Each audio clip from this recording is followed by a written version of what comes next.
Merci à tous et merci de nous accueillir. C'est trop beau ici.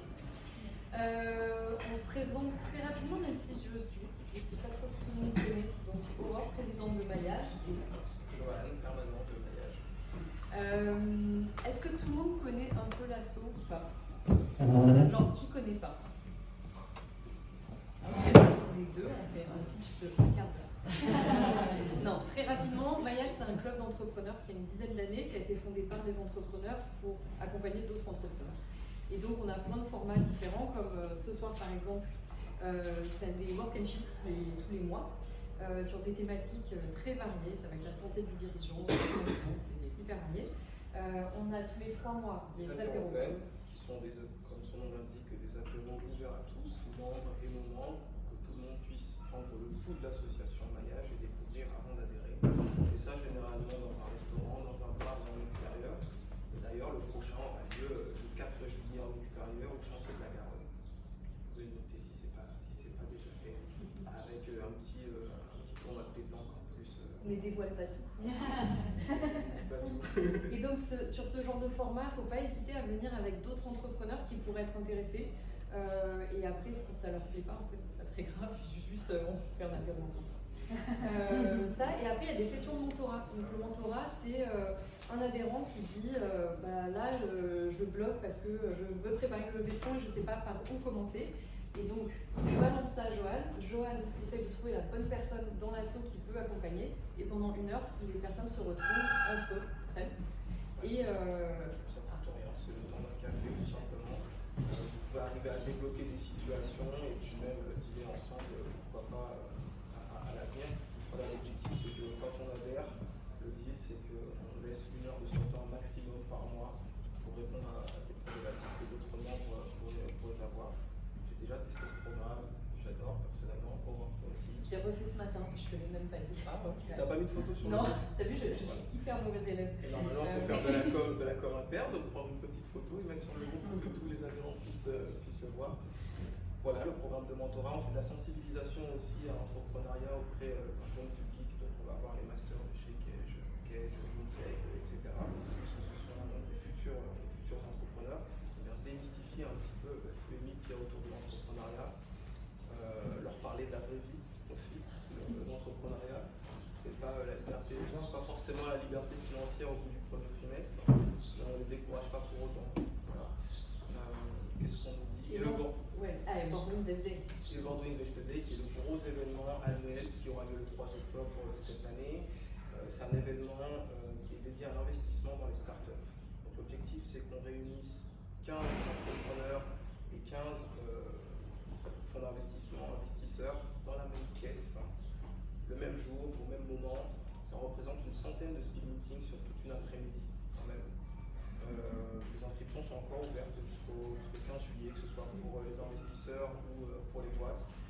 On dépasse déjà le quota de 15, donc on va devoir filtrer entre guillemets pour sélectionner les plus belles boîtes et les fonds qui correspondent. Voilà, et c'est une journée qui se poursuit après par une table ronde, un concours de pitch et un apéro. Forcément, oui, tous les événements finissent par un apéro, c'est la base. Et on va vous laisser la parole. Donc ce soir, une thématique extrêmement précise, surtout pour préparer le cours d'université. Donc la relation entrepreneur-investisseur. Et donc on va vous laisser parler parce que moi j'y connais rien à votre sujet. C'est pour ça que je suis là d'ailleurs. Et un grand merci à Thibaut et la direction qui sont partenaires de l'association Maillage sur toute l'année, qui nous accompagnent pour nous aider à faire de... Et payer Johan.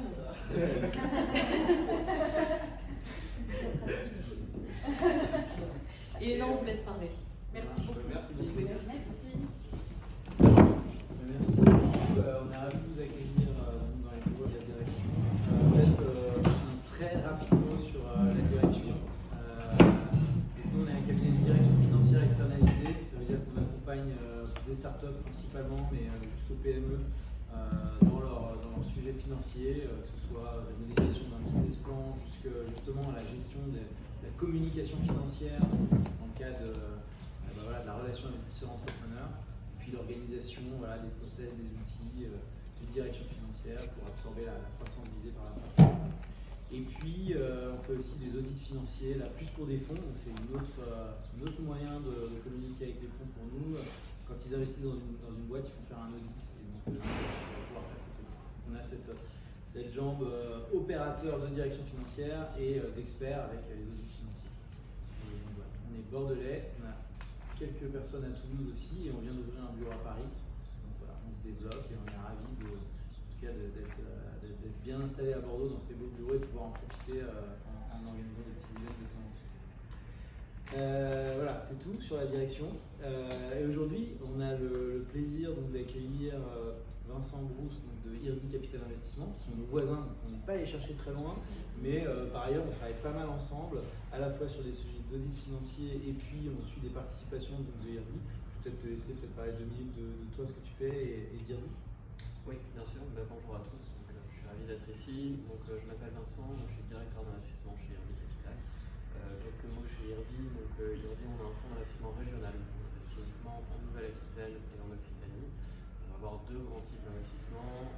Des investissements dans des PME déjà matures et des investissements dans des startups. Moi, je suis dédié à la deuxième activité, dans laquelle on va se positionner au début de la vie des entreprises, donc sur les phases qui sont dites de préamorçage, d'amorçage et de série A, en investissant souvent comme premier investisseur professionnel dans ces entreprises-là.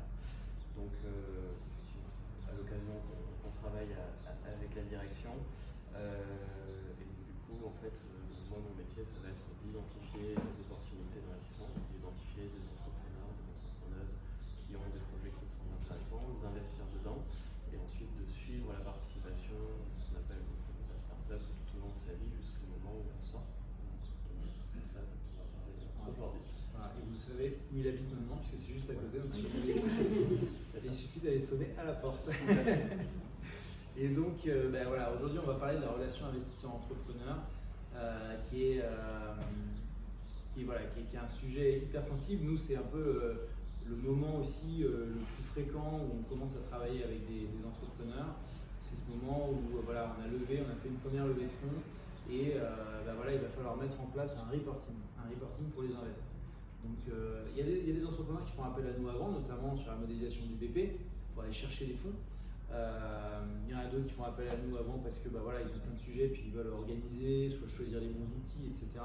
Mais au moment où on a le fonds qui est rentré, là on se rend compte qu'il va falloir mettre un peu de rigueur et donc c'est pas mal de se baquer un peu en se faisant aider par un DAF externalisé. Parfois on n'est pas, en tant qu'entrepreneur, on n'est pas capable de faire des fonds partout. Et donc c'est un sujet qui est assez sensible. On va beaucoup parler de la confiance notamment. Et donc, comment est-ce qu'on met en place une relation de confiance et comment on l'entretient. Alors peut-être, ça peut être le démarrage de notre petit talk aujourd'hui, c'est comment est-ce qu'on met en place de la confiance. Il y a déjà une première étape de relation qui se crée avec un entrepreneur. C'est le moment où vous étudiez le dossier. À ce moment-là, l'entrepreneur, il s'apprête à faire rentrer un fonds. Qu'est-ce qu'il faut comprendre du job du fonds d'investissement? Qu'est-ce qu'il attend, le fonds d'investissement? C'est peut-être une des premières choses fondamentales à bien comprendre. Pour bien communiquer, il faut se comprendre. Et donc comprendre le métier de l'investisseur. Oui, très bonne question. Donc du coup, pour répondre à cette question, en fait, il faut déjà comprendre comment fonctionne un fonds d'investissement. C'est une entreprise comme une autre. J'ai des clients qui me confient leur argent et donc je vais investir cet argent avec la promesse de leur rendre dans une certaine période de temps avec idéalement une plus-value. C'est ça le fonctionnement de tous les fonds d'investissement sur cette planète. Donc du coup, moi mon métier, ça va faire, quand je dis que je fais des investissements, c'est concrètement je rachète une partie de l'entreprise. C'est une partie qui est minoritaire dans mon cas. Il y a certains fonds d'investissement qui en prennent la majorité, mais c'est très rare sur les parties d'innovation. Donc on va prendre entre 15 et 30% d'une entreprise. Et donc, à partir du moment où vous avez un fonds d'investissement capital, il y a 2 points à avoir en tête. Déjà, votre entreprise ne vous n'appartient plus en totalité à vous et à vos associés, vous avez quelqu'un d'autre qu'il faut gérer, potentiellement plusieurs. Et le deuxième point, c'est que dans le modèle des fonds d'investissement, on doit sortir des entreprises à un moment, c'est-à-dire qu'on doit revendre nos participations.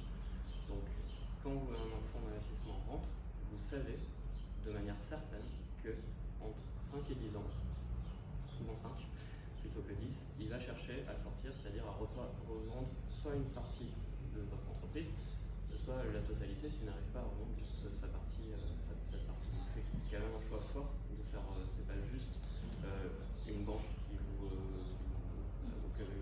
finance, voilà, qui vous finance. C'est quelqu'un qui vraiment va participer à la gouvernance de votre entreprise, qui aura son mot à dire parce qu'il a racheté une partie de cette entreprise et qui va à un moment ou à un autre commencer à s'agiter en disant il faut que je sorte et donc du coup il faut que je revende la part. Donc c'est peut-être les deux points vraiment importants à avoir en tête avant de prendre une décision de levée de fonds.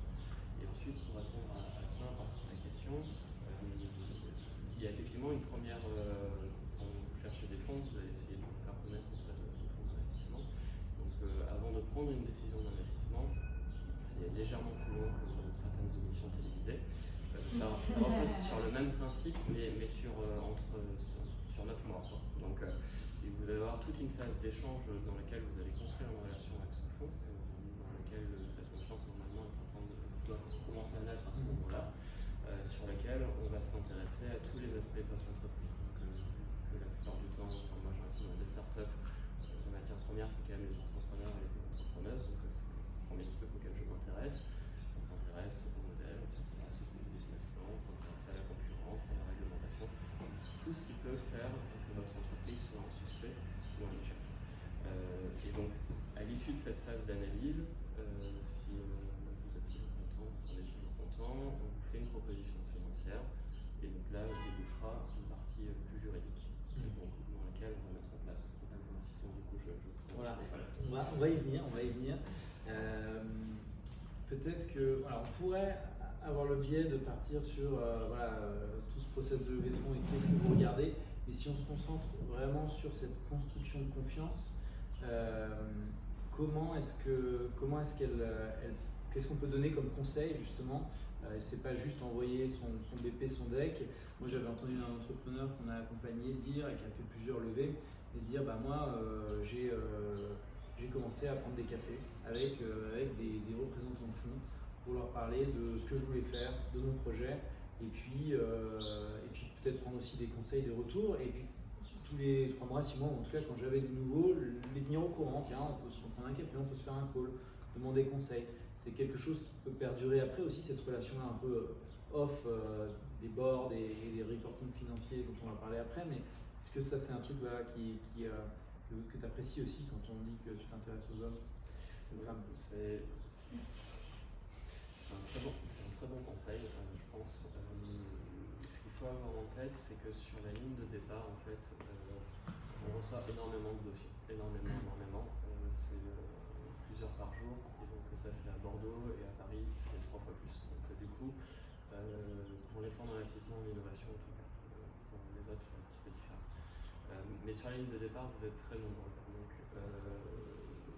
il y a 2 conseils effectivement qu'on peut donner. Le premier, c'est essayer de travailler, de se faire connaître avant votre départ officiel auprès des fonds. Donc le café est un bon exemple.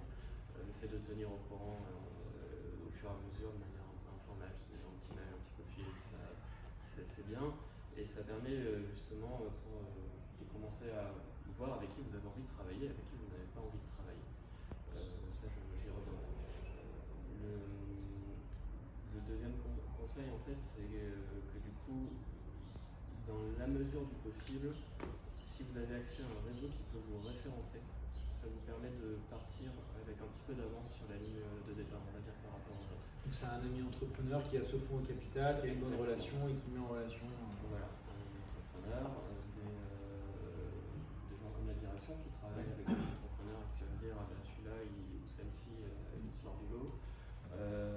Ça peut être n'importe quel type de contact, qu'il soit familial, professionnel, mais en tout cas, l'année dernière, sur Bordeaux, juste sur Bordeaux, on a été à 300 dossiers, donc on a plusieurs par jour ouvré.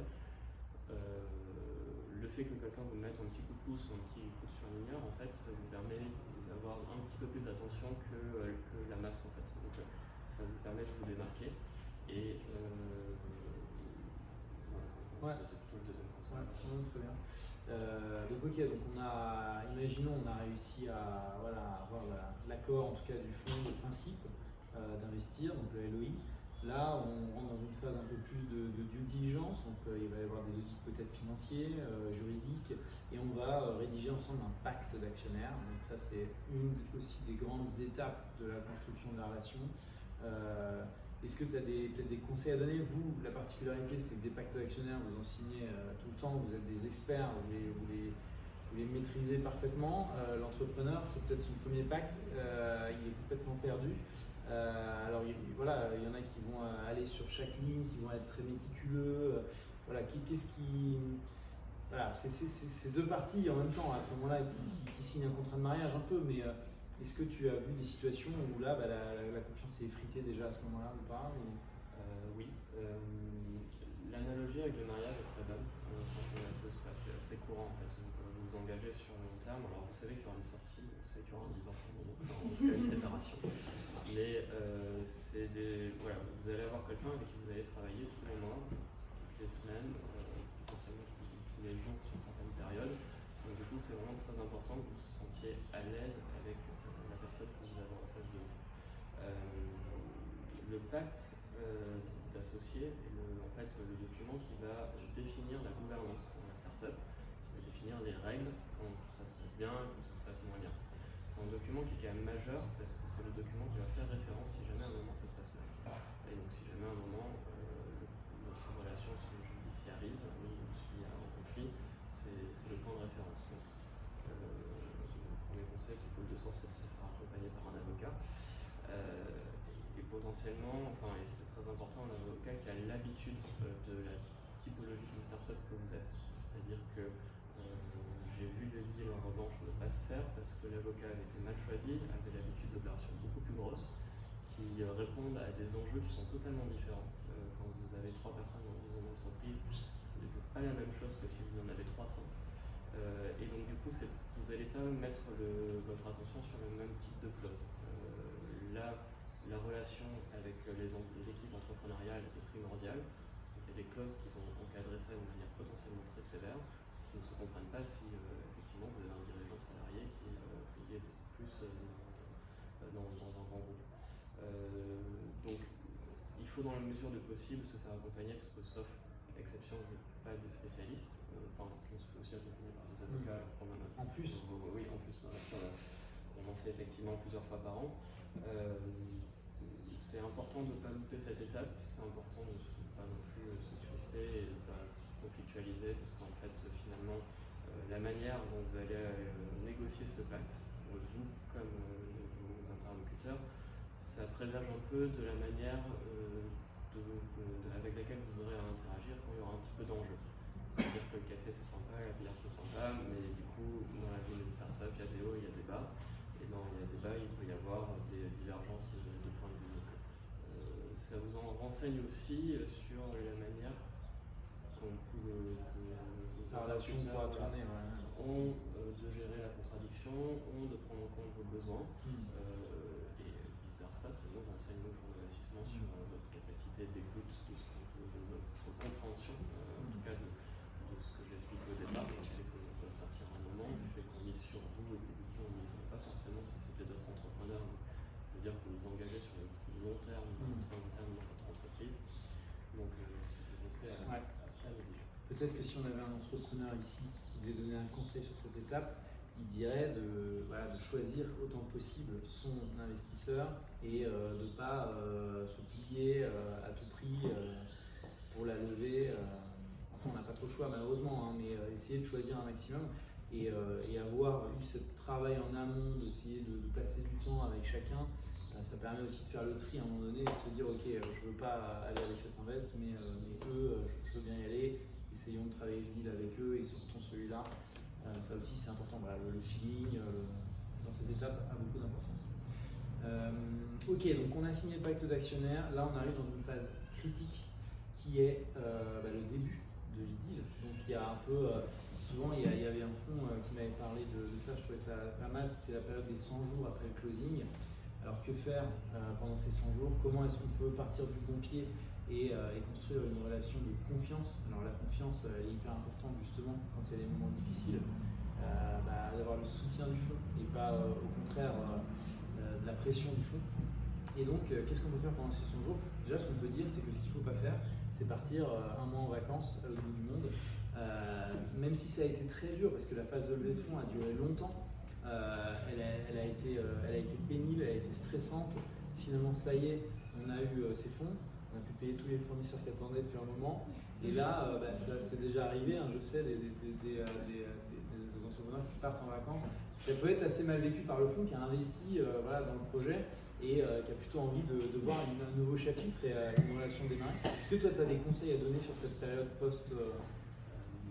Je pense que pour les vacances, il y a une tolérance si vous signez le 31 juillet. Là, voilà, c'est ça, vacances, c'est le milieu pour tout le monde, sauf si le pic du business est en août, comme cette exception près, bien sûr, vous pouvez partir un petit peu. C'est important en fait parce que c'est effectivement une période qui est critique, non pas parce qu'elle va définir le succès de l'entreprise de mon point de vue de l'investissement, mais en revanche elle va donner le tempo sur la relation que vous aurez sur le long terme. Donc, du coup, c'est le moment où il faut prendre de bonnes habitudes dans les deux sens d'ailleurs. Dans le pacte d'actionnaires, vous avez notamment plusieurs clauses qui sont des clauses d'information pour les investisseurs. Donc c'est des informations qui peuvent être annuelles au compte, ça ne demande pas beaucoup d'efforts normalement, mais qui sont également parfois trimestrielles et très régulièrement mensuelles. Donc on ne demande pas les mêmes choses à chaque fois. Mais du coup, c'est important d'assez vite mettre en place ça, de mettre en place cette mécanique. Là, le rôle d'un DAF externalisé peut vraiment vous aider si vous n'avez pas cette compétence finance, parce que forcément, en tant que fonds d'investissement, on va quand même beaucoup parler de chiffres, hein, c'est très surprise, pas que, mais quand même de chiffres. Donc du coup, là, si vous avez besoin de vous faire aider, c'est le moment où c'est plutôt ce qu'on recommande aux entrepreneurs.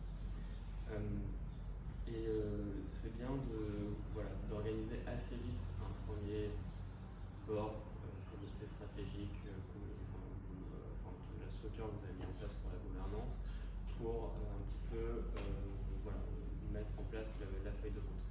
Ce qu'il faut comprendre aussi, c'est qu'on change un peu de relation. Dans la période pré-investissement, malgré tout, et le font aussi dans une moindre mesure, dans un premier temps, puis un peu plus, dans une posture de séduction. Donc vous allez quand même convaincre. Je vous conseille de toujours dire la vérité, mais vous pouvez être tenté d'insister sur les côtés positifs et de passer un peu plus rapidement sur les côtés négatifs. Post-investissement, ça n'a plus lieu d'être. Et en fait, ça c'est souvent compris assez tard, parfois pas du tout par les entrepreneurs, mais à partir du moment où vous avez quelqu'un qui a une partie de l'entreprise, votre relation, le comité en particulier, ne doit pas être un conseil de classe. Vous n'êtes pas un bon élève qui attend des bons points de ses professeurs, c'est vraiment important de le comprendre. Donc l'idée c'est que le comité et votre gouvernance soient un outil pour vous aider à tirer le maximum de valeur de votre entreprise, à faire grandir votre entreprise. C'est pas du tout, encore une fois, un conseil de classe qui va relever les bonnes notes et les mauvaises notes. Donc c'est important d'avoir vraiment un discours de vérité tout de suite, y compris sur les mauvaises nouvelles, parce qu'il y en aura forcément. Et qu'il ne faut pas avoir peur de les aborder, déjà pour maintenir cette relation de confiance, parce qu'il n'y a rien de pire de se rendre compte qu'il y a des mauvaises nouvelles depuis 6 mois et que si on l'apprend, on finira par l'apprendre, là ça sera très compliqué de réparer la relation après, parce qu'il y a pas de discours. C'est important également d'utiliser les compétences que vous avez autour de vous, les membres de ce comité. Vous avez peut-être des investisseurs, là, on doit participer d'ailleurs à votre choix de fonds. Il y a des fonds qui sont très bons sur tel aspect, des fonds qui sont très bons sectoriellement, qui sont très bons pour vous mettre en relation. Donc là, il ne faut pas hésiter à utiliser justement les compétences et que ce soit un échange qui s'installe et pas juste une remontée d'informations critiques ou des commentaires dans l'autre sens. Donc, je pense que l'enjeu qui est compliqué à faire, c'est de mettre en place de rendre le comité utile pour l'entrepreneur. Donc pour l'entrepreneur d'être moteur en fait de cette relation-là en sollicitant l'investisseur sur des problématiques qu'il peut avoir, l'incluant dans la résolution de ces problèmes. Ça va créer vraiment une relation de confiance renforcée plutôt que de venir avec le problème trop tard. Voilà, et il y a eu la chute a eu lieu et c'est trop tard.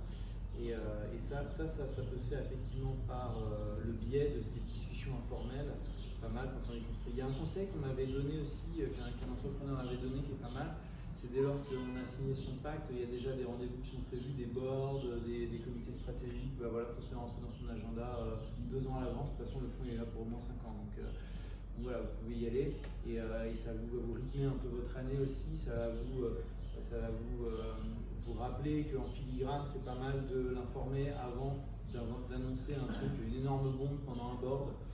Ça c'est pas mal, voilà, de les informer, pas forcément de la bombe, mais de les prévenir un petit peu de ce qui va venir.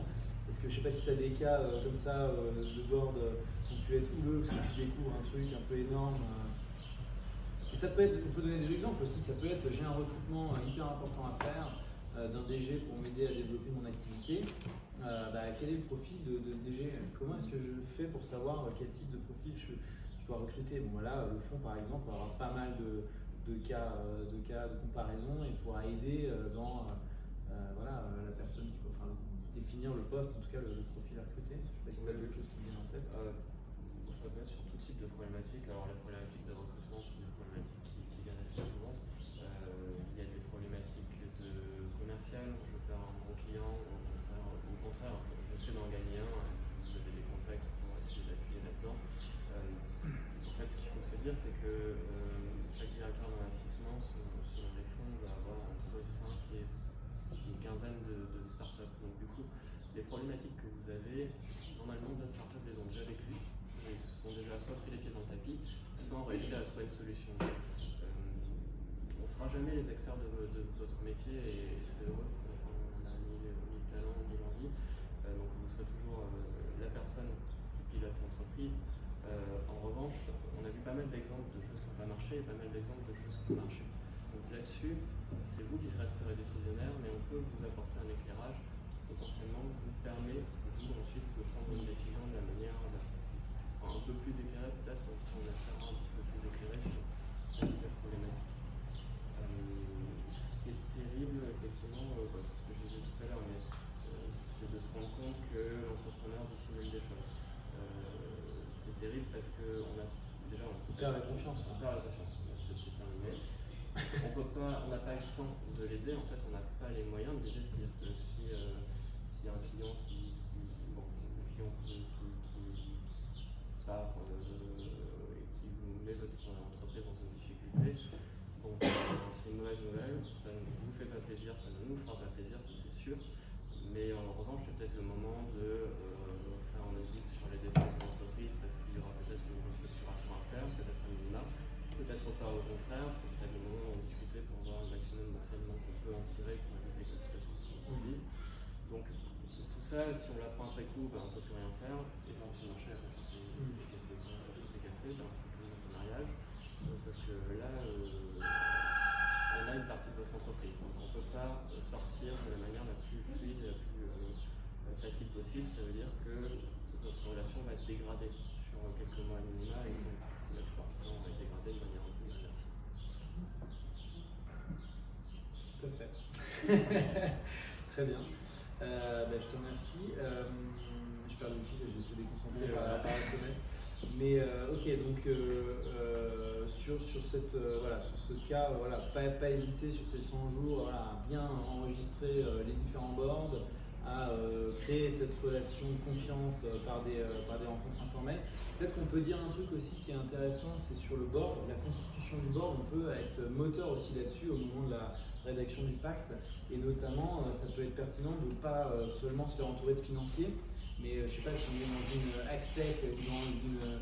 On se dit bienvenue, et si on est dans une MedTech par exemple, de se dire tiens, moi j'aimerais bien avoir un professeur spécialiste neurochirurgien à mon board qui va pouvoir apporter son avis et pas être que avec des financiers qui auront des attentes assez financières finalement, mais ou alors qui n'auront peut-être pas ce regard secteur aussi pointu qu'un expert du secteur. Donc on peut être moteur aussi de ce board. Essayer de le panacher un petit peu, ça peut être pertinent ça. Oui, absolument, ça rejoint la réflexion que le board doit être utile en fait. Voilà. C'est vraiment un outil et c'est un outil qui ne servira à rien si c'est juste une question d'enregistrage ou si c'est juste un exposé pendant 1 heure tous les 3 mois de ce que vous avez fait, bien, mal. Donc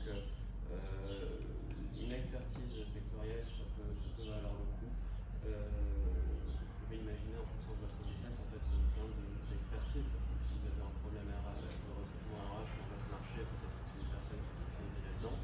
Il y a des places d'observeurs, en anglais, beaucoup de censeurs en français, donc des gens qui n'ont pas de droit de vote, qui assistent quand même au board pour donner leur avis, qui ont du coup une influence. Quand quelqu'un parle dans une pièce, même s'ils ne votent pas au final sur le PV, c'est quelqu'un qui prend une partie du temps du board, qui a une vraie influence, mais qui en revanche peut vous permettre justement, alors potentiellement, ça je vous souhaite pas, de désamorcer un conflit que vous auriez avec les investisseurs, en ayant une voix un peu neutre, et dans tous les cas, d'éclairer dans le genre nouveau une partie qui ne sera peut-être pas juste financière, effectivement. C'est quelqu'un qui a des enjeux un petit peu différents des vôtres, un petit peu différents des financiers, donc ça peut être intéressant. Donc là encore, on peut être moteur de la relation à la fois. Et sur le board en tant que tel,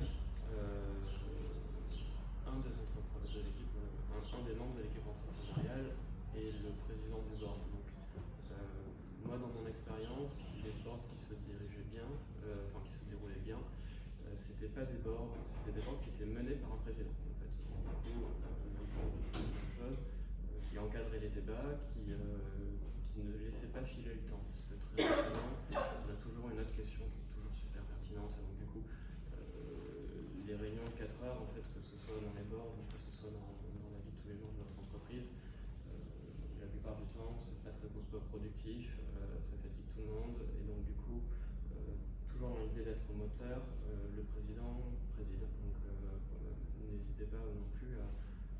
Ça peut être fait de manière tout à fait à droite, pas forcément agressive, hein, évidemment, mais c'est bien d'avoir un maître des horloges qui, en tout cas, dit on a déjà passé une demi-heure sur ce sujet, maintenant on passe à un suivant.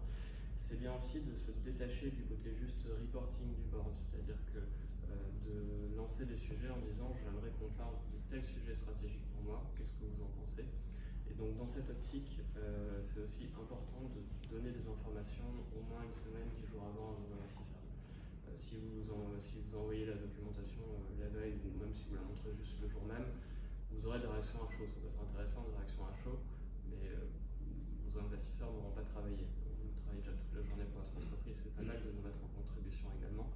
Et donc du coup, si on a un peu de temps devant nous, on peut essayer de prendre des renseignements, de consulter pour essayer de nous donner une réponse construite qui va vous apporter de la valeur. On va parler dans un moment de qu'est-ce qui se passe quand il y a la perte de confiance totale, les cas les pires peut-être, hein. Mais est-ce que, et là on vient de parler de l'annonce d'une mauvaise nouvelle trop tard qui fait perdre la confiance, est-ce que avoir des chiffres aussi qui ne sont pas cohérents, ça a un motif d'inquiétude particulier? J'imagine oui, mais à quel degré d'importance pour vous ça a, et voilà, à quel point ça peut aussi complètement rompre la confiance? Avoir des chiffres pas clairs, ça veut dire que la fonction finance n'est pas validée dans l'entreprise. Donc, ça peut être de bonne foi, en fait, des horaires de bonne foi, mais ça veut dire que l'entreprise est à risque parce que les startups qui ont beaucoup d'argent sur leur compte en banque peuvent se lever, c'est normal, mais au bout de quelques mois, ça devient assez rare. Et donc, s'il y a une mauvaise surprise, un mauvais reporting financier, on peut se retrouver dans des situations très délicates où on pensait avoir 12 mois de vie devant nous et en fait on n'a plus que 3. Alors ça stresse tout le monde, vous en premier lieu, mais les investisseurs vont se dire en fait c'est quelqu'un de pas fiable donc je ne vais pas réinvestir. Vous n'aurez pas le temps de lever des fonds auprès de quelqu'un d'autre, les banques vont paniquer aussi, donc c'est une donnée importante. Très importante. Et donc c'est ça, c'est un des sujets. Pourquoi maintenir la confiance? Quand même assez souvent il y a un peu un canyon de la mort entre le pré-seed, le seed, et puis même après, c'est-à-dire qu'on a levé des fonds pour démontrer qu'on est capable d'aller chercher un marché, d'avoir du chiffre d'affaires, ou que sache de développer une première version de son produit. Et puis, on a besoin d'un peu plus de temps parce qu'on arrive au moment où on a presque plus de cash. Et c'est souvent qu'on peut faire appel à ces investisseurs existants sur un bridge. Donc un bridge qui va être un peu un pansement de cash jusqu'au prochain tour. Et donc voilà, d'où l'importance de maintenir la confiance. Vous, ça vous est arrivé de ne pas octroyer le bridge justement. Nous, on l'a vu chez des clients déjà pas mal, mais... Ah oui, absolument. Si vous êtes en face d'entrepreneurs qui ne sont pas transparents sur les mauvaises nouvelles typiquement, qui se trompent sur les chiffres, que le business ne prend pas, bon, effectivement, on n'est pas un distributeur de billets, donc on va pas réinvestir sans point Ouais. ça c'est sûr. Les bridges ne sont pas automatiques en fait. Les investisseurs sont une source de financement privilégiée parce qu'on connaît déjà l'entreprise, on connaît déjà et qu'on vous a suivi sur la durée. Donc on a pu voir le point de départ et le point où vous êtes aujourd'hui, la plupart du temps il y a une progression. En revanche, il y a aussi des logiques de portefeuille. On a accessoirement nos propres clients qui eux vont nous demander des comptes sur les investissements qu'on a fait. Donc on ne peut pas investir dans besoin de percer. Et donc notamment la qualité de l'information financière et la qualité de la relation sont des éléments déterminants dans le fait de réinvestir quelque part. C'est quelque chose qu'on n'a pas dit d'ailleurs tout à l'heure quand on a parlé du métier du fonds d'investissement, c'est que vous avez vous-même des LPs qui investissent, qui vous confient leur cash, donc c'est pas le vôtre. Vous aussi vous devez en mettre un peu, mais voilà, c'est un truc qui est important. Vous avez vous-même des reporting à faire et vous êtes aussi scruté. Exactement. Donc nos clients, c'est ce qu'on appelle nos souscripteurs ou LPs pour Limited Partners en anglais. Et donc on est tenu par rapport à eux, c'est-à-dire que nous, on lève des fonds également. Tous nos fonds ont des vraies vies de 10 ans, donc tous les 5 ans on relève des fonds en fait. Du coup le modèle classique c'est 5 ans d'investissement, 5 ans de désinvestissement. C'est d'ailleurs entre parenthèses un point que vous devez vérifier quand vous parlez des fonds, à quel moment de la vie du fonds vous êtes. Est-ce que vous êtes plutôt proche du début et vous avez beaucoup de temps, est-ce que vous êtes au milieu, et dans ces cas-là, vous savez que le fonds devra sortir absolument à une certaine date. Et donc ces souscripteurs nous demandent des comptes, donc en fait ils nous demandent des chiffres parce qu'eux ils ne vous voient pas. Donc c'est pour ça que si vous nous avez donné un chiffre de X et qu'en fait c'est X divisé par 2, nous on aura le même problème par rapport à nos souscripteurs que vous aurez par rapport aux fonds, c'est-à-dire qu'ils vont se dire qu'on fait mal notre travail, on ne pourra pas relever avec eux, ainsi de suite. Donc vous êtes pierre de départ de toute cette information financière. Et donc maintenant, qu'est-ce qui se passe quand la confiance est brisée? On a compris que le bridge, c'est non, déjà ça. Mais voilà, qu'est-ce qu'il y a d'autre aussi comme levier? Tout dépend des packs, de ce qui a été négocié au début, c'est sûr. Mais voilà, on a vu pas mal de situations. Est-ce que tu peux nous en citer quelques-unes? Vous vous souvenez du pacte qui était important pour les cas négatifs. Voilà, c'est là où il rentre en jeu. Tout dépend de pourquoi la confiance a été brisée. Une startup qui ne trouve pas son marché, normalement la confiance n'est pas forcément brisée, même si l'entrepreneur a promis le monde de merveille. Malheureusement, ça n'a pas marché. Voilà, ça n'a pas marché, on s'est trompé.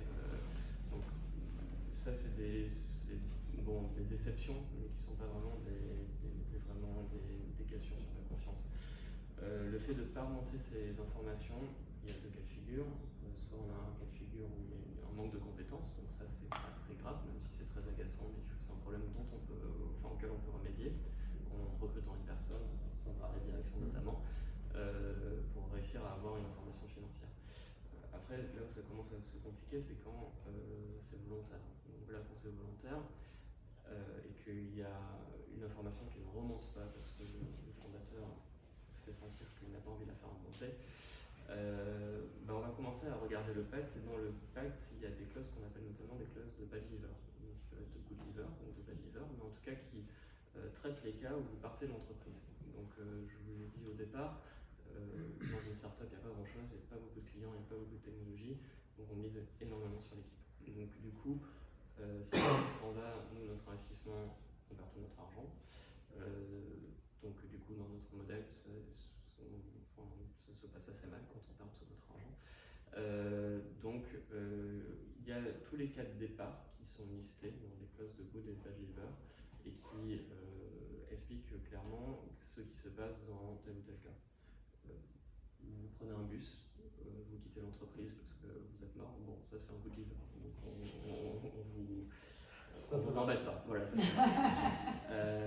piquez dans la caisse, ça c'est beaucoup plus gênant. Donc du coup, qu'est-ce qui se passe? C'est des clauses qui s'activent où typiquement vous ne faites pas remonter l'information de manière volontaire. Ces clauses sont plus ou moins dures, mais concrètement c'est toujours un peu le même principe. C'est de dire si vous ne respectez pas quand on vous relance et que vous continuez à ne pas respecter de manière volontaire, eh ben, vous partez de l'entreprise. On change de CEO. Vous êtes révoqué et on vous rachète vos parts. On ne va pas vous racheter vos parts suivant ce que vous avez fait, voilà, exactement au prix fort, on va vous racheter au prix faible, voire très faible. Donc ça, c'est des clauses qui sont tout le temps dans les packs, qui ont différentes formes, différents niveaux de sévérité, mais qui sont là justement pour encadrer ces cas où des cas de figure qu'on ne veut pas voir, mais qui sur la vie d'un fonds arrivent de manière rare, mais qui arrivent quand même de temps en temps. Donc moi, à titre personnel, j'en ai pas encore activé. On travaille avec un fonds sur deux de ses participations qui a 3 boîtes qui changent de CEO en ce moment. Donc ça arrive. Ça arrive chez d'autres. Ça, c'est Je ne tairai jamais. Ça arrive aussi en fait quand il y a un conflit, surtout moi le cas de figure où on l'a évoqué de manière, on était très près de l'activer, c'est les disputes entre entrepreneurs. Donc du coup le conflit n'est pas nécessairement avec le fonds, il peut être au sein de l'équipe dirigeante. Et auquel cas, si vous êtes 2 ou si vous êtes 3, typiquement si vous êtes 3 et qu'il y en a 2 contre 1, la personne qui est seule, si vous êtes à égalité au capital, il faut trouver une solution et c'est souvent à ce moment-là que la clause de leaver se déclenche également. Donc bon, tout ça c'est des situations qu'on aimerait éviter. C'est des situations qui arrivent et donc ça revient à l'importance de bien comprendre ce que vous signez quand vous signez un pacte. Qu'est-ce que ça veut dire, dans quelle situation? Et en fait, ce n'est pas une clause qui est activée par 99% des fonds de manière malveillante. En fait, c'est juste une clause qui permet à l'entreprise de continuer à avancer quand il y a un problème avec une des parties dirigeantes. Merci. Et question, on va au bout de la vie, ça s'est bien passé, au bout de la vie de la période des 5 ans. Ça s'est bien passé et là, le moment de sortir arrive. Donc déjà, à l'origine, vous avez investi sur un BP, vous avez en tête, en tout cas, l'entrepreneur qui connaît votre métier parce qu'il est venu à cet événement et donc il a anticipé les hypothèses de sortie. Voilà, soit je vais faire entrer un autre fonds qui arrive à un stade un peu plus tard et vous sortirez, soit je vais faire s'adosser peut-être à un industriel ou une cession partielle à une plus grosse boîte. Voilà, il va avoir imaginé ses sorties. Et donc la sortie arrive. À ce moment-là, on arrive à la fin de la relation. Est-ce que là encore, la confiance a pas mal d'importance parce que vous avez envie de récupérer évidemment un maximum. Vous vous mettez dans quel mode, vous, les fonds à ce moment-là? Ça dépend des fonds. Ça dépend des fonds. C'est une période souvent où les intérêts tendent à se désaligner entre les entrepreneurs et les investisseurs. C'est pas toujours vrai, évidemment. Mais s'il y a une période où il y a une distension, c'est souvent au moment de la sortie, au moment où ça va mal, ça on en a parlé tout à l'heure. On a une réputation sur le marché en fait, donc du coup la plupart des fonds ont de bonne foi vont pas essayer d'être trop gourmands. Alors, quand la boîte est un succès, il n'y a pas de problème, parce que le gâteau est gros, donc tout le monde est content, la vie est belle, etc. Quand c'est une sortie défensive où on s'adosse parce qu'on n'a pas trouvé d'autre solution, là, encore une fois, on se réfère au pacte. C'est-à-dire que dans le pacte, il est écrit les conditions de sortie et comment le fruit de la vente de votre entreprise sera réparti entre les actionnaires. C'est un autre élément très important à vérifier dans un pacte. Comment est-ce que ça se répartit? Parce que ce n'est pas nécessairement, il y a des clauses qu'on appelle des clauses de liquidité qui font qu'on se dirait X% du capital, je prends X%. Eh bien non, pas tout à fait. Parce que si vous avez vaincu quelqu'un de... Carte joker. Voilà, carte joker. Tu avais oublié la carte joker. C'est ça. Si j'investis 10 millions sur une entreprise sur laquelle il n'y a rien et qu'elle sera 10 millions, eh ben, la plupart du temps, vous touchez une petite partie et la grosse majorité de ces 10 millions reviennent dans la poche de celui qui a fait le plus gros chèque. Donc ça c'est une clause, il en existe des plus ou moins sévères, des très entrepreneurs friendly et des très investisseurs friendly au contraire. Mais c'est une clause qui est importante parce que quand vous sortez, encore une fois, quand vous sortez à 100 millions, il n'y aura pas de problème, tout le monde sera content. On pourra même renégocier peut-être d'avoir un petit peu plus parce que vraiment c'était fantastique. Quand ça va mal, et là je parle d'un cas où on investit 10 millions, on sort à 10 millions, mais on a pu investir 10 millions, on en sort 2. Bon, quand il y en a 0, il y en a 0, il n'y a plus rien. Mais là du coup, sur les deux, forcément, on ne comprendra pas, nous en tant que fonds, que l'entrepreneur en prenne la moitié. Il prenne 1 million et que nous on récupère 1 sur les 10 qu'on a mis. Donc ça se passera pas. Enfin, ça se passera pas sur un fonds d'investissement VC classique. Donc ça, c'est dans la clause de liquidité que vous devez regarder dans le pacte pour savoir exactement comment sera réparti le fruit de la vente de l'entreprise le jour J. On en revient au pacte. On en revient au pacte. Voilà. Et là, peu importe la confiance qu'on a réussi à créer avec le fonds, on dit souvent, alors moi ça va peut-être pas te plaire, mais j'avais un entrepreneur assez expérimenté qui avait dit que les fonds souvent ils oscillent entre fear et greed. Donc fear c'est quand on a brisé la confiance, voilà, on n'a pas d'informations et donc c'est en mode un peu panique, il faut un audit, il faut comprendre, il nous faut plus d'infos, etc. Être un peu pressant pour avoir l'info, mais ça on peut comprendre tout à fait. Et greed, c'est on arrive à la fin, là on va récupérer peut-être son cash et donc on va en récupérer le plus possible. Et là aussi c'est un moment de pression et de stress, mais à l'opposé. Et donc voilà, il faut essayer d'être au milieu, de maintenir la confiance à tout prix. Mais j'ai l'impression que sur cette phase voilà, où on va désinvestir, là il y a nécessairement un moment donné où il faut s'y retrouver. Donc peu importe la confiance qu'on a réussi à construire. Oui. Le juge de paix par rapport à mes propres clients, on peut avoir de très beaux discours sur pas mal de spécificités des fonds, mais au final, mes clients, même s'ils ont des beaux discours, même si c'est un organisme public, ils vont regarder la performance de leur investissement. Donc ils vont confier X, il faut que je leur rende 2X. Donc c'est là où la confiance, effectivement, on va quand même essayer d'être effectivement entre les pires, et on va essayer d'être juste. En fait, la plupart des fonds de bonne foi essaient de, voilà, c'est pour ça qu'on prévoit tout au départ pour qu'il y ait le moins de discussions possible à la sortie. Il y a toujours des discussions parce que à la sortie, il y a toujours des cas spécifiques qui font que finalement vous avez à rediscuter avec vos investisseurs, avec l'acquéreur, et vous êtes une partie prenante essentielle évidemment, parce que l'acquéreur souvent il rachète une technologie, des clients, mais souvent aussi une équipe dirigeante, donc des talents. Donc là, tout le monde a des intérêts contraires. L'acquéreur, il essaie de payer le moins possible. L'entrepreneur, il essaie de maximiser aussi son gain et de négocier ce qui va se passer après quand il sera dans l'entreprise qu'il aura racheté. Et le fonds, du coup, il va essayer effectivement d'avoir sa part du gâteau, mais le maximum, forcément. Ça veut pas dire qu'il y aura des coups tordus en revanche. C'est juste que nous, si on ne renvoie pas 2X à un moment à la personne qui nous a confié X, je dis 2, ça peut être un autre chiffre qui a été vendu, eh ben je perds mon boulot et je change de métier. Et donc quand je dis je, c'est mon entreprise n'existe plus. Donc là-dessus, effectivement, même si vous avez été très sympa, et même si on vous aime beaucoup, il y a des concessions qu'on ne pourra pas faire sur la sortie et qu'on ne fera pas. Parce que c'est ton job. Voilà, si je l'ai fait, et si je l'ai fait à chaque fois, parce que vous, c'est une fois dans votre vie la plupart du temps, ou très souvent la première fois, ou la troisième fois de votre vie que vous faites ça, c'est rare de vendre une entreprise qu'on a créée. Nous, ça nous arrive un peu plus souvent. Si à chaque fois on se dit, bon, l'entrepreneur est sympa, du coup, allez, je me prends un peu moins, bon, bah, à la fin, moi, on me dira, t'es gentil, tu vas voir ailleurs, avec des gens sympas. Je crois qu'on a fait le tour de pas mal de sujets.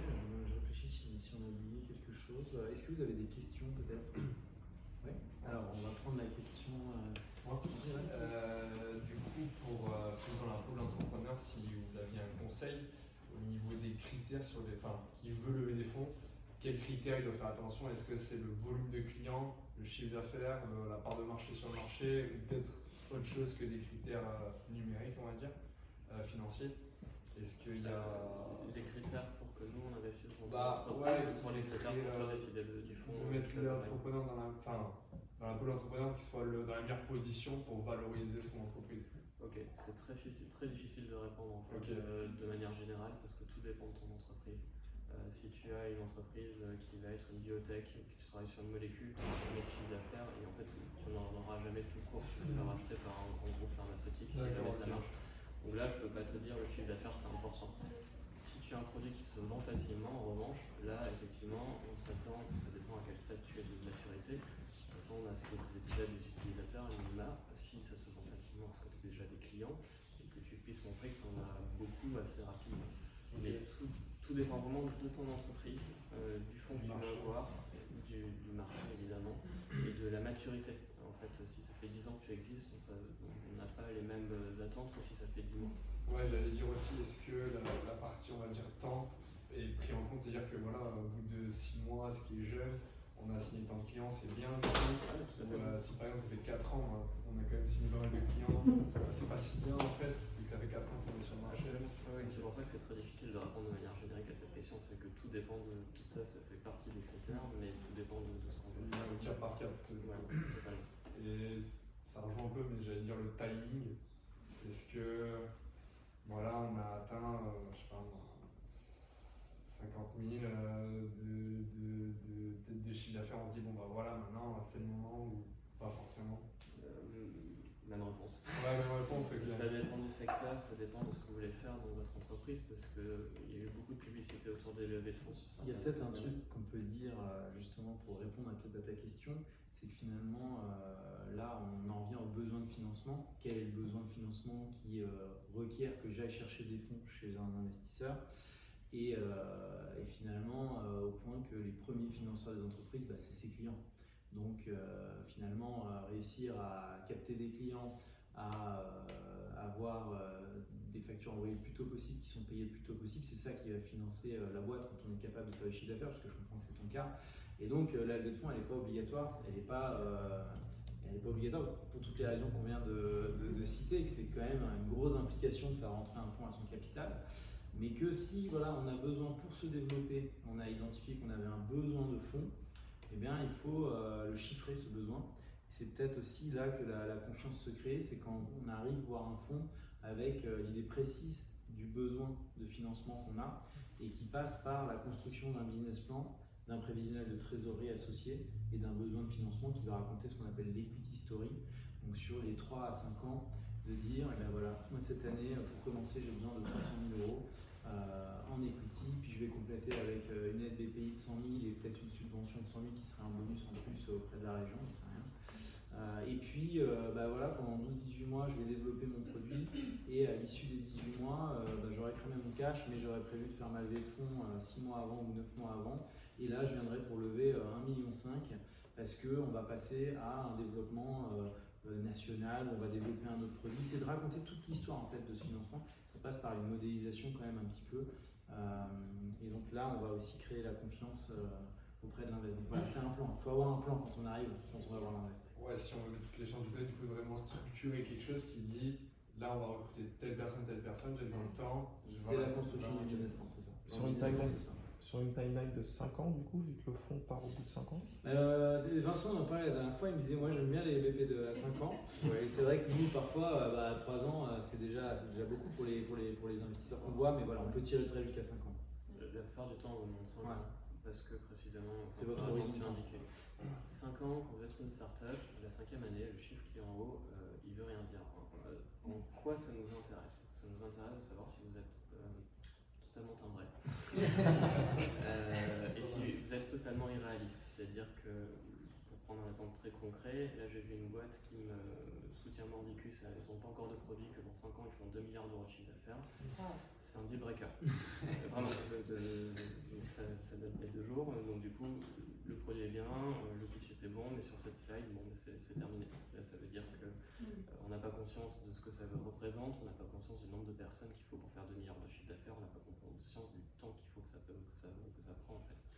Donc c'est en ça que le BP va être hyper important, c'est pour ça qu'on demande 5 ans et pas forcément 3. Après, là où il ne faut pas se planter, c'est sur l'année N+1.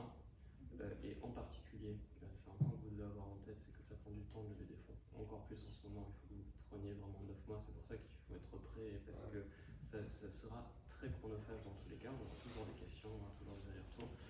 Donc sur toute cette période, en fait, c'est facile de tester, de vérifier ce que vous avez dit. En fait, si vous me dites que vous faites 10% de croissance par mois, pas de problème. Sur les 4 premiers mois, je n'aurais pas encore investi, je serais très à l'aise pour le vérifier.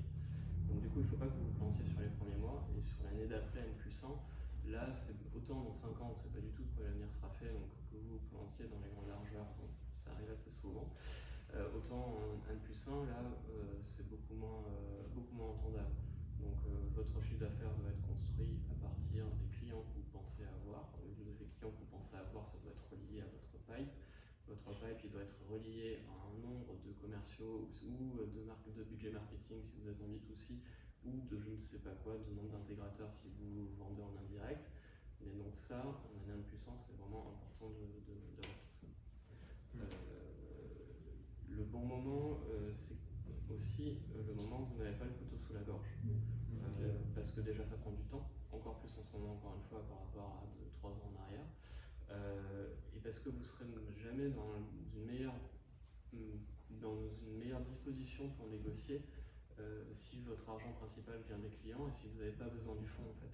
C'est caricatural de dire ça, mais si vous avez la possibilité de dire non, eh ben, tout de suite, toutes les clauses du pacte, c'est plus facile à négocier, votre valorisation, c'est plus facile à négocier parce que vous pouvez dire non.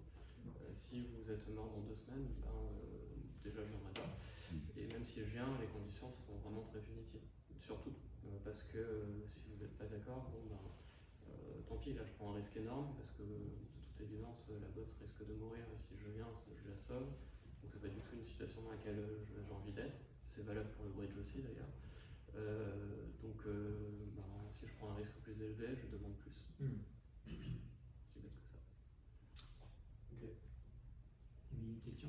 Oui, moi je me demandais jusqu'où vous alliez dans le niveau de détail, notamment sur les moyens à mettre en œuvre pour atteindre les objectifs sur lesquels vous mettez d'accord sur un BP au moment où vous investissez, dans le pacte aussi d'investissement.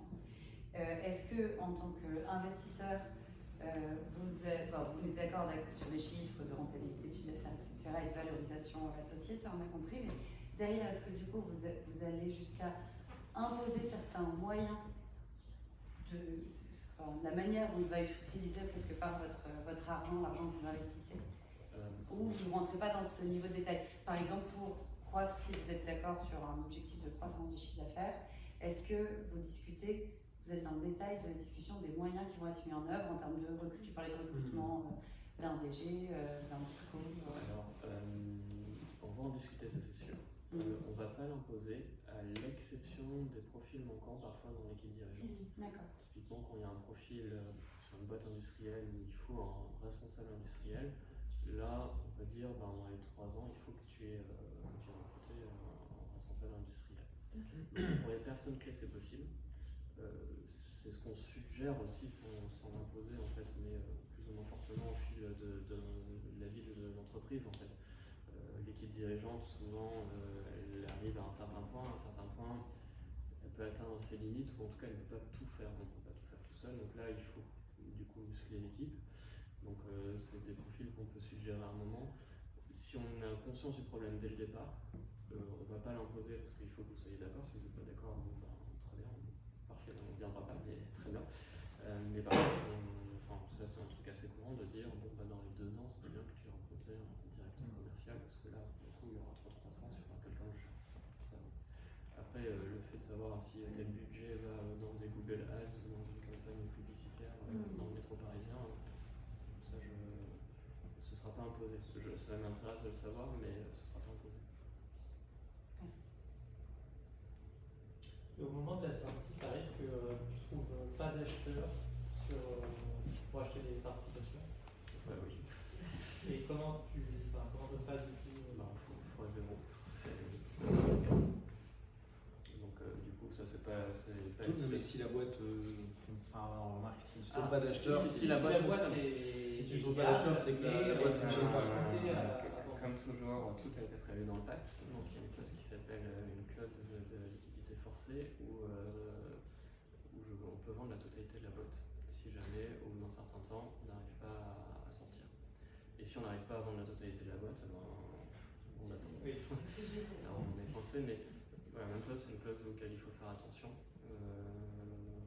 Mais d'habitude, elle est rédigée d'une manière suivante, c'est qu'au bout de 5 ans, on se met une clause de rendez-vous où on discute pour essayer de trouver à l'amiable, en tout cas d'un commun accord, une possibilité de sortie pour le fond. Si au bout d'un an, il n'y a aucune possibilité, ben, on vend la totalité de la boîte, y compris votre part. Donc même chose. Là, il peut y avoir une grosse divergence d'intérêt entre les entrepreneurs. C'est vrai dans l'autre sens. Celui qui est majoritaire, l'entrepreneur, il peut aussi dire bon, écoutez, liquidité foncière, est-ce qu'on peut l'appliquer vous? Alors oui. Vous avez 30%, j'ai 70%. Il y a des clauses de drague-longue, Ouais. c'est-à-dire vous forcez les minoritaires à sortir. La plupart des fonds, les fonds ont trop de pourcentage, les fonds peuvent s'opposer en fait. Il y a des minorités de blocage. Donc la plupart du temps, les seuils sont trop élevés, c'est-à-dire que vous devez au moins convaincre un fonds d'investissement pour réussir à entraîner tout le temps. Mais oui, c'est un cas de figure qui est... Si je comprends bien, c'est qu'il y a des minorités de blocage, mais il y a des majorités minoritaires, quoi. En fait. Il y a des minorités de blocage qui permet en fait que la plupart du temps vous avez des fonds et vous avez souvent des business angels. Et donc en fait si vous avez 70%, un fonds va avoir 15, l'autre 10 et le reste pour des business angels. Vous devez convaincre un des deux fonds pour réussir à sortir totalement tout. Non.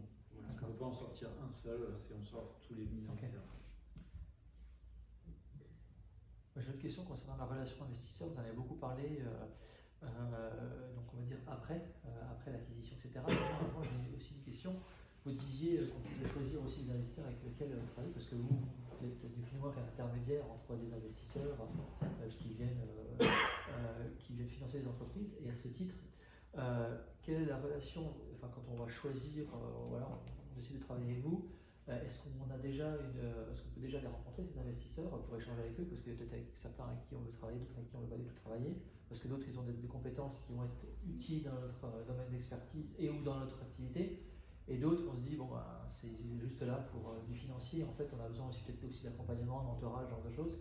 Et est-ce que c'est le cas, ou est-ce que vous êtes toujours vous l'intermédiaire à 100%? Alors, Et après j'ai mal dû m'exprimer, je ne suis pas du tout un intermédiaire.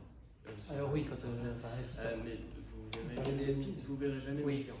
Vous verrez Je jamais verrai les jamais, clients ok. et ils n'ont pas envie de vous voir. Ah, ok. Voilà, c'est ça. En fait, c'est plutôt ça la question. Mes clients, ça va être des pays, ça va être des banques, ça va être des business angels, ça va être des organismes publics dans mon cas en partie.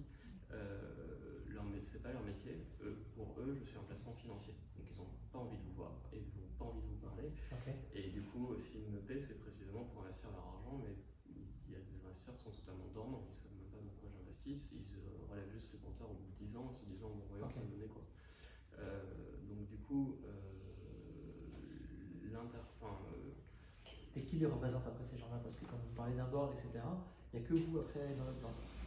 Oui, voilà. Ces gens-là ont investi dans mon entreprise. Oui. Et moi, je travaille dans cette entreprise. Donc du coup, vous travaillez, vous, avec l'investisseur qui est le fonds d'investissement. Donc, moi en l'occurrence, ou mes collègues, ou qui que ce soit chez moi.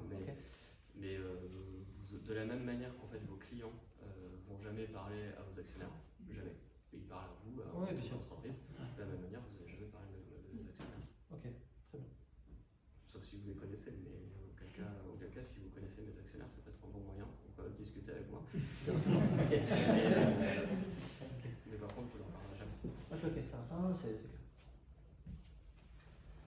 Est-ce qu'il y a encore des Moi, questions? j'en ai comment tu définirais les sujets sur lesquels vous intervenez en tant qu'investisseur auprès de l'entreprise et ceux sur lesquels vous n'intervenez pas, qui relèvent un peu du quotidien? Je pose la question parce que parfois on voit des investisseurs qui vont appeler peut-être tous les 2 jours la participation pour avoir un état de la trésorerie à des moments où c'est peut-être un peu plus tendu. Comment tu répartis un peu les sujets sur lesquels tu te concentres? Est-ce qu'il y a une règle, une bonne pratique? Alors la plupart du temps, en rythme normal de croisière, on ne regarde pas les sujets opérationnels du tout. Même quand ça va mal, a priori c'est pas notre métier, donc on le fait peu. On va regarder les sujets stratégiques de l'entreprise qui peuvent être la grosse stratégie sur 5 ans, quel marché on attaque, comment on y va, ou j'ai besoin d'un profil dans l'équipe dirigeante qui je recrute, je peux avoir besoin d'un avis d'un investisseur je peux m'en servir en fait pour essayer de mettre un peu de poids dans une candidature. Donc ça on peut regarder. Quand la boîte est en train de dévisser, alors oui, effectivement, on peut avoir envie d'être tenu au courant de manière assez fréquente de l'évolution de la trésorerie, surtout si on nous demande de réinvestir en fait. C'est-à-dire que oui, là on est sur le curseur peur plus. Donc ça c'est possible qu'à ce moment-là, on demande plus d'informations de manière plus fréquente. En revanche, un fonds d'investissement va pas retrousser ses manches pour dire bon alors attends, je vais t'aider à signer un client, donc ça n'a aucun sens, ou je vais négocier avec ton banquier, ça n'a aucun sens non plus, ça je le ferai jamais. Donc vous restez maître opérationnel de l'entreprise, petite nuance près. Mais vous pouvez mettre en relation une de vos participations, un dirigeant de votre participation avec un dirigeant d'une autre participation qui est passé par là, donc un passage à l'échelle, voilà, à aller en Allemagne, dans d'autres pays. On peut être un catalyseur, Voilà. mais par contre la mise en œuvre ce sera toujours vous. C'est-à-dire qu'on peut tout à fait, beaucoup chez RD, mettre en relation une start-up et une start-up est beaucoup plus important qu'on a financé. Oui, parce que vous financez, vous avez une équipe VC, mais ce qu'il faut savoir, c'est que vous avez aussi une équipe PME, et du coup, c'est intéressant d'avoir ce pont-là avec ces. C'est des clients potentiels, c'est des partenaires potentiels, c'est parfois des racheteurs potentiels. Donc, ça, aucun problème pour faire le pont. Ouais. Mais on reste en pont. C'est-à-dire que la mise en œuvre, c'est vous qui l'avez, les clés du camion, c'est vous qui les gardez. C'est vrai que c'est un truc qu'on n'a pas dit qui est super intéressant, c'est de rappeler que voilà, vous avez pas mal de participation et que vous faites aussi le pont entre ces dirigeants-là. Et ça peut aussi avoir vachement d'apport de valeur quand on a un fonds par exemple spécialisé du secteur qui a déjà investi dans des boîtes sœurs voilà, du même secteur sans être concurrent. Ça a vachement de valeur. Et puis pareil, quand on a un fonds qui a un spectre d'investissement assez large de la start-up au grand groupe, ça a aussi vachement de valeur parce que ça veut dire que c'est autant de business qu'on peut développer avec ces autres participations. Oui, absolument. C'est un petit peu le même leitmotiv qu'un maillage finalement. Ouais, c'est ça. Le fait de se dire que votre situation, vous l'avez Très habile. Votre situation, comme vous disiez, d'autres l'ont vécu avant vous, donc on permet également de mutualiser les retours d'expérience. Super, je crois qu'on a fait une superbe boucle à la fin. Donc, J'ai une dernière ah ouais, question. avec plaisir. Mais de toutes les manières, alors on va écouter cette question avec attention, on va y répondre. Et après, il y a un petit apéro, donc on pourra continuer à discuter, on ne va pas partir tout de suite. Quels sont les 3 secteurs d'activité dans lesquels vous investissez particulièrement en ce moment? Alors, ma réponse va concerner peut-être IRDI, mais sera sans doute différente. Nous, en étant un fonds régional, en fait, on n'a pas de. On est agnostique d'un point de vue sectoriel. Donc, on va regarder tous les sujets. Donc, du coup, on a un spectre qui est naturellement assez large. C'est difficile de donner des secteurs si c'est ça la réponse. On va peut-être regarder des profils en revanche d'entreprises. Donc en ce moment, c'est globalement un changement total pour la majorité des fonds par rapport à il y a 2-3 ans. On regarde toujours la croissance du chiffre d'affaires, mais tous les fonds maintenant s'intéressent énormément à la rentabilité, donc les lignes du dessous. En 2021, c'était pas la même chose. On regardait, la plupart d'entre nous regardaient que le chiffre d'affaires. C'était pas vraiment le cas chez IRDI, mais globalement en France, c'était ça. Aujourd'hui, les boîtes qui ont une croissance rentable sont très fortement recherchées par le marché, des financeurs, je veux dire, et assez fortement valorisées. Ensuite, sur les tendances, alors le problème c'est que les tendances à la mode, tous les entrepreneurs les réutilisent. Donc je vais vous dire qu'on s'intéresse à l'IA, mais vu qu'on s'intéresse à l'IA, sur tous les pitch decks que je reçois, des boîtes de brosse à dents me disent qu'elles font de l'IA. C'est véridique. Donc oui, je vais m'intéresser à l'IA évidemment parce que c'est une nouvelle vague, mais du coup, bon, tout le monde s'en revendique. La deuxième vague qui a énormément d'impact justement, c'est tout ce qui impacte. Donc tout ce qui est le climat, tout ce qui a un impact social. Mais du coup, même chose, tous les decks que je reçois maintenant ont leur petite partie ESG, RSE. Donc, je vais m'intéresser à celles qui en font vraiment, pas juste celles qui le déclarent. Mais du coup, voilà, sur le marché, s'il y a 2 sujets à la mode, je dirais tout ce qui est impact, tout ce qui est IA. Le SaaS perd de la vitesse, mais en même temps était tellement haut que ça reste quand même une thématique d'investissement archi classique. Et dans le discours, mais qui se traduit pas encore vraiment chez les fonds d'investissement, autrement que par un discours, il y a tout ce qui est industriel. Mais pour avoir pas mal de boîtes industrielles, il y a quand même encore une grosse différence entre ce qu'on dit et ce qu'on fait de manière globale, on va dire. Ben, merci à tous d'être venus et voilà, passons à la suite. Merci.